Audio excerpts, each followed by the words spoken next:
देश में होने वाले लोकसभा चुनावों के लिए चंद हफ्ते का वक्त रह गया है। जल्द ही लोकसभा चुनावों की घोषणा होने वाली है। आचार संहिता के पहले सभी राज्य विधानसभाएं अपना बजट सत्र प्रीपोन कर रही हैं। हिमाचल प्रदेश में भी इस बार बजट सत्र जल्दी होने जा रहा है। 14 फरवरी से हिमाचल प्रदेश के बजट सत्र की शुरुआत होगी। हिमाचल प्रदेश के मुख्यमंत्री सुखविंदर सिंह सुक्खू 17 फरवरी को अपना दूसरा बजट पेश करेंगे। मुख्यमंत्री सुखविंदर सिंह ने अपना जो पहला बजट पेश किया था उसे नाम दिया गया था ग्रीन बजट का। अब जो नया बजट आने वाला है इसमें जो ज़्यादा ध्यान है वो किसानों और युवाओं पर केंद्रित रहने वाला है। मुख्यमंत्री का दावा है कि वो इस बजट में ऐसी योजनाएं लेकर आएंगे जो ज़्यादा किसानों और युवाओं पर केंद्रित हो।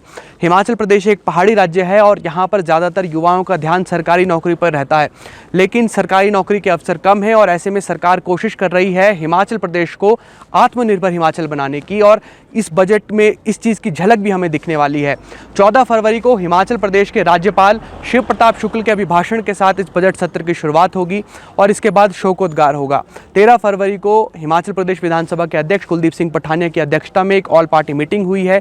ऑल पार्टी मीटिंग में भी जो विपक्ष के नेता हैं और जो निर्दलीय विधायक हैं उनसे सहयोग मांगा गया है कि वो ज़्यादा से ज़्यादा यहाँ पर सहयोग दे सत्र को चलाने में। कुल 13 बैठकें इसमें होनी है। हालांकि अमूमन जो बजट सत्र रहता है वो काफ़ी लंबा रहता है, उसमें बहुत ज़्यादा बैठकें होती है, लेकिन जिस तरह से मैंने शुरुआत में जिक्र किया कि लोकसभा चुनाव के चलते बजट को प्रीपोन किया गया है बजट सत्र को, और इसी वजह से इस बार बैठकें भी कम रखी गई हैं।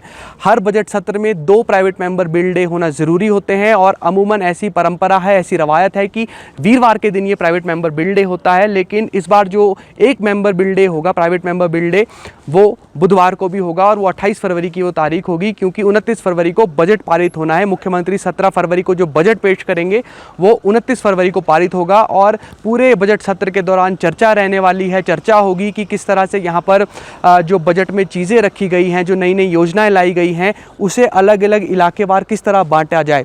हिमाचल प्रदेश सरकार ने पिछले साल भी 50,000 करोड़ से ज़्यादा का बजट पेश किया था और इसके बाद जब बजट सत्र के दौरान चर्चा हुई तो उस बजट को बढ़ाया भी गया। एक रवायत ये भी है कि जो बजट इस साल पेश किया जाएगा उससे अगले साल के मुकाबले 10% उसमें बढ़ोतरी भी की जाती है। लेकिन हिमाचल प्रदेश के आर्थिक हालात किसी से छिपे नहीं है। ऐसे में ये भी बड़ा सवाल है कि सरकार क्या वो 10% की बढ़ोतरी करेगी भी या नहीं, और सरकार जो आत्मनिर्भर हिमाचल बनाने की बात कर रही है उसे कितना सशक्त कर पाएगी, उसे कितना मजबूती से रख पाएगी, इस पर सभी की नज़र रहने वाली है। 17 फरवरी की जो तारीख है ये अपने आप में महत्वपूर्ण है, क्योंकि जब आप 1 और 7 को जोड़ते हैं तो उसका कुल अंक बनता है 8, और ये 8 भी हिमाचल प्रदेश के मुख्यमंत्री सुखविंदर सिंह का लकी नंबर है और इस लकी नंबर को ध्यान में रखते हुए ही 17 फरवरी को बजट भी पेश किया जाना है। और इस बार जो विधायक हैं, जो अलग अलग सदस्य हैं, उनसे करीब 800 सवाल हासिल हो चुके हैं विधानसभा सचिवालय को, और विधानसभा सचिवालय जो है उसने सरकार को ये सवाल भेज दिए हैं और इनका जवाब लेना होगा। 600 के करीब इसमें तारांकित प्रश्न है और 200 से ज़्यादा अतारांकित प्रश्न है, और 14 फरवरी तक ये सवाल लिए भी जाएंगे और इन सवालों की संख्या बढ़ेगी भी। ज़्यादातर जो सवाल हैं वो सड़कों की बदहाली है, सड़कों की DPR है, जो संस्थान बंद किए गए हैं, स्वास्थ्य सुविधाओं से जुड़ी हुई चीज़ें हैं, इन चीज़ों से जुड़े हुए रहने वाले हैं। इसके अलावा हम 1 साल से लगातार देख रहे हैं कि हिमाचल प्रदेश में जो संस्थान बंद किए गए हैं उसे लेकर विपक्ष लगातार हमलावर नज़र आ रहा है, और बजट सत्र में भी हम देखेंगे कि इसी चीज़ को लेकर विपक्ष हमलावर नजर आएगा। और आप जिस तरफ देखेंगे वहाँ पर सरकार के 1 साल के छोटे से कार्यकाल में जो कर्मचारी हैं और जो बेरोजगार युवा हैं वो प्रदर्शन करते हुए नजर आ रहे हैं, और ये प्रदर्शन आपको सदन के अंदर भी नजर आएगा। जो विपक्ष है वो ये आवाज़ उठाता हुआ नजर आएगा, क्योंकि सिर्फ 1 साल के कार्यकाल में ही अगर सरकार के खिलाफ इस तरह का रोष प्रकट हो रहा है तो उसे विपक्ष मुद्दा बनाने की कोशिश करेगा। देश में लोकसभा चुनाव आने वाले हैं, ये बहुत महत्वपूर्ण है, क्योंकि लोकसभा चुनाव से पहले सदन को सिर्फ ना केवल लोगों की मुद्दे उठाने के लिए इस्तेमाल किया जाएगा बल्कि इसे राजनीति का अखाड़ा बनाने की भी कोशिश की जाएगी। और ये भी विधानसभा अध्यक्ष के सामने एक बहुत बड़ी चुनौती रहेगी कि किस तरह विपक्ष को कम से कम बोलने का मौका दिया जाए और कम से कम राजनीति के तौर पर इसका इस्तेमाल हो। क्योंकि लोकसभा चुनाव आने वाले हैं तो ज़्यादा से ज़्यादा राजनीति की कोशिश होगी और राजनीति के जरिए यहाँ पर सरकार को घेरने की कोशिश की जाएगी। किस तरह से मुद्दों को सदन के अंदर और सदन के बाहर उठाना है लोकसभा चुनाव से पहले, ये अपने आप में बहुत महत्वपूर्ण रहने वाला है।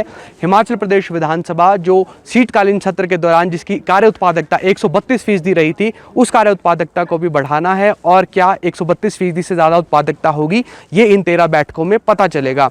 तो नई नई रवायतें होंगी, नई नई चीज़ें हमें देखने को मिलेंगी, लेकिन विपक्ष का जो रवैया होगा वो पुराना होगा, सरकार को घेरने वाला होगा, और सरकार भी हमें फ्रंट फुट पर बैटिंग करती हुई नजर आएगी, क्योंकि लोकसभा चुनाव हैं। और बजट सत्र से पहले होने लोकसभा चुनाव से पहले होने वाले इस बजट सत्र में कई चीज़ें ऐसी होंगी जो आपने आज से पहले के सत्रों में शायद नहीं देखी होंगी। तो फिलहाल के लिए इतना ही। आप जुड़े रहिए ABP लाइव के साथ।